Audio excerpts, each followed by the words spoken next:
नोकऱ्या देणार आहात. पण याच तरुणांच्या बेरोजगारीवर ध्यान हटवण्यासाठी औरंगजेबाच्या कबरीचा वाद उकरून काढला जातोय असं आरोप होतो. काय सांगाल?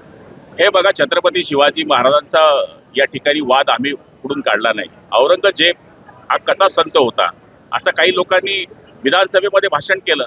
त्या आमदारांना आपण सुद्धा काही समज दिली पाहिजे. हे कोणी वाद काढले? छत्रपती शिवाजी महाराज, संभाजी महाराज हे आमचं दैवत आहे. आम्ही परमेश्वराला जेवढं मानतो तेवढं त्यांना मानतो आणि ते कोणी विसरू शकत नाही. तुम्ही सुद्धा विसरू शकत नाही. त्यामुळे कोणी त्याची पुष्टी करत असेल की औरंगजेब देव होता आणि ज्यांनी बापाला जेलमध्ये टाकलं, ज्यांनी भावाचा खून केला आणि सत्ता मिळवली, त्या औरंगजेबाची पुष्टी तुम्ही करता. आमचे संभाजीराजांनी धर्मांतर करा म्हणून किती ऑफर आल्या, मुलगी देतो म्हणून ऑफर आल्या, सत्ता देतो म्हणून ऑफर आल्या.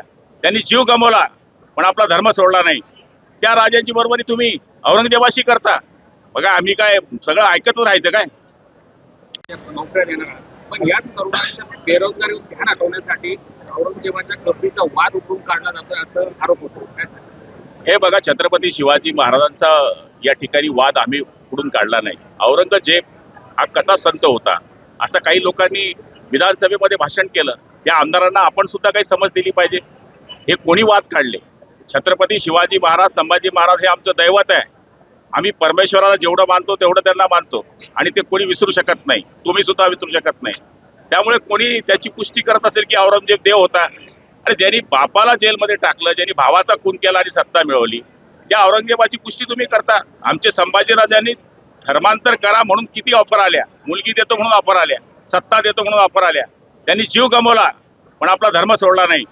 त्या राजांची बरोबरी तुम्ही औरंगजेबाशी करता. बघा, आम्ही काय सगळं ऐकतच राहायचं काय? मंत्रीचा तिढा मात्र सुटत नाही. तो माझा विषय नाहीये, तो तिघ नेत्यांचा विषय आहे. मला पालकमंत्री केलं त्याबद्दल मी त्यांचा आभारी आहे. प्रकार घडतं ते हे कधी थांबतं? बघा, या ठिकाणी रोजगार मेळाव्या निमित्ताने मी या ठिकाणी आलो होतो आणि रोजगार मेळाव्याला या ठिकाणी उपस्थिती दिलेली आहे.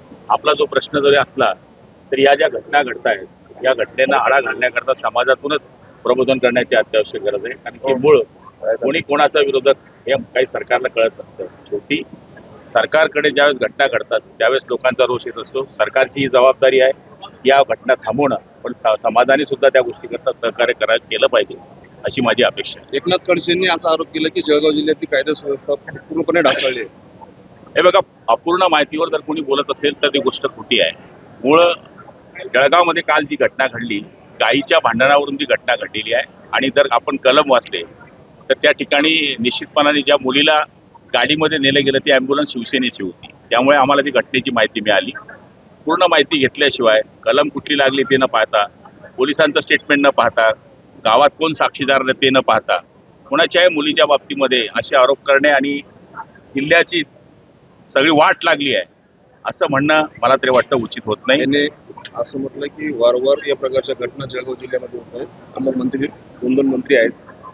हे बघा, ही घटना घडली त्यावेळेस अर्ध्या तासाच्या आत मी सिव्हिल हॉस्पिटलमध्ये पोहोचलो होतो. काल परवा आपल्याच चॅनलवरती आपण पाहिलं असेल. ही घटना माझ्याच मतदारसंघातली, माझ्या घरापासून 10 किलोमीटरची आहे. हे जळगाव जिल्ह्याला बदनाम करण्याचं षडयंत्र विरोधी पक्षाच्या आमदारांचं आहे. मला तरी असं वाटतं, मलाही मुलगी आहे, आरोप करताना कोणतीही मुलगी बदनाम होईल असे आरोप सांभाळून करावे अशी माझी त्यांना विनंती आहे. साहेब, एबीपी माझा, उघडा डोळे बघा नीट.